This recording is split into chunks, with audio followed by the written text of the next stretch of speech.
तो ऐसे में किसका पलड़ा भारी होगा? वो ईरान का ही पलड़ा भारी होगा। और ईरान की शर्तों पर ही ये जो एमओयू जो तैयार किया गया है, ये डील जो भी कहें, इसको एग्रीमेंट कहें, वो तैयार किया गया है। ऐसे में देखिए, अमेरिका की तरफ से सिर्फ दो बातें ही सामने आई थी कि नेवल ब्लॉकेड ईरान का हटा दिया गया, जो ट्रंप ने ट्वीट किया था, और साथ ही उन्होंने कहा था कि हॉर्मुज स्ट्रेट खुल गया है।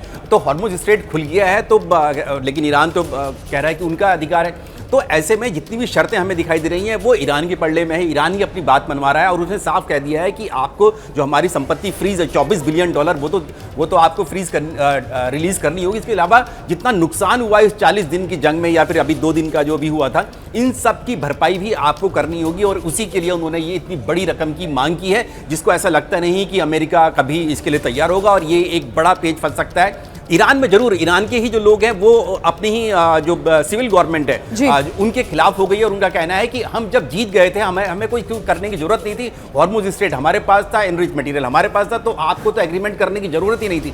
लेकिन हालात जो है, अर्थव्यवस्था जो थी ईरान की, वो बहुत लचर हो चुकी है। उसने जो है IRGC पर दबाव डाला कि आपको अमेरिका के साथ समझौता करना चाहिए और उसी का नतीजा है कि 19 जून को ये जिनेवा में मीटिंग होने जा रही है। बिल्कुल आप सही कह रहे हैं। देखिए, ईरान जो है वो मजबूती के साथ बैठा हुआ तो था, लेकिन हकीकत ये है कि वो तो स्थिति गतिरोध की थी ना। मतलब अब वो गतिरोध कब तक बन सकता था और उससे हासिल क्या होता? ठीक है, आप हॉर्मुज पर कब्जा जमाकर बैठ गए हैं, लेकिन ट्रंप, ये इसमें कोई हमें आश्चर्य नहीं होना चाहिए रोमाना कि ट्रंप कल को ये कह देंगे कि ये डील सफल हो गई, चले जाएं, और ईरान को ये कह दें कि भैया हम आपको पैसे नहीं दे रहे हैं, लेकिन हॉर्मुज पे एशिया या फिर यूरोप के जितने भी जहाज जा रहे हैं जो बिजनेस करते हैं, आप उन पे टोल लगा लो। तो ये डोनाल्ड ट्रंप है, ये अपना धंधा देखेंगे, इनको दुनिया से कोई लेना देना नहीं है। आप मुझे बताइए कि अमेरिका ने आज तक कौन सा मुल्क है जहां वो गए और उसको 4 चांद लगा दिए हों? वो बर्बादी हुआ है ना, उसका उन्होंने सत्यानाश ही किया है ना।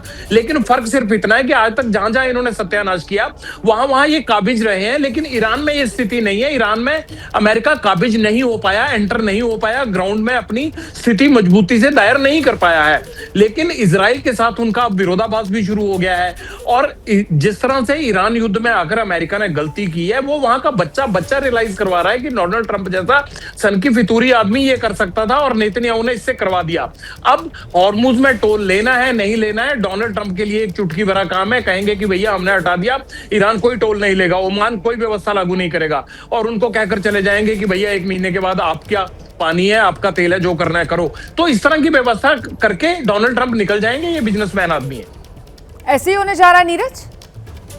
बिल्कुल। देखिए रुमाना, ये बात बिल्कुल सही है कि जो डोनाल्ड ट्रंप को और अमेरिका को या ट्रंप प्रशासन को ये लगता था कि 28 फरवरी के अटैक के बाद सुप्रीम लीडर मारे जाएंगे, टॉप लीडर मारे जाएंगे और वो सरेंडर कर देंगे। लेकिन उन्होंने गलती यही करी कि आपको अगर किसी देश पर कब्जा करना है, जैसे वेनेजुएला में करना है, तो आपने अपने कमांडोज को भेजा, आपने ग्राउंड ऑपरेशन या एयर ऑपरेशन जो किए। लेकिन ईरान में वो स्थिति बन नहीं पाई और ये निकल कर भी आ गया, अब सामने निकल के धीरे धीरे करके आ रही है कि किस तरह की कॉन्स्पिरेसी जो थी अमेरिका और इजराइल ने की थी, और अब उनको इस बात को भुगतना पड़ रहा है। क्योंकि उन्होंने जो कुर्द जो लड़ाके हैं जो इराक के, उनको कहा था कि आप चले जाइए वहां पर अटैक करिए, जिसके लिए कहा भी था अमेरिका, ट्रंप ने कहा भी था कि आपने हमें धोखा दिया है। तो वो चाहते थे कि कुर्द लड़ाके जो है पहुंच जाएं वहां, ईरान की राजधानी तेहरान में पहुंच जाएं जब हम अटैक करें, और वहां पर जाके कब्जा कर लें। जो बहुत बड़ी संख्या में IRGC ने दिखाया था कि हथियार जो है बरामद हुए। तो वो बड़ी गलती हो गई अमेरिका और इजराइल से। उन्होंने बिल्कुल, मैं लौटूंगी आपके पास।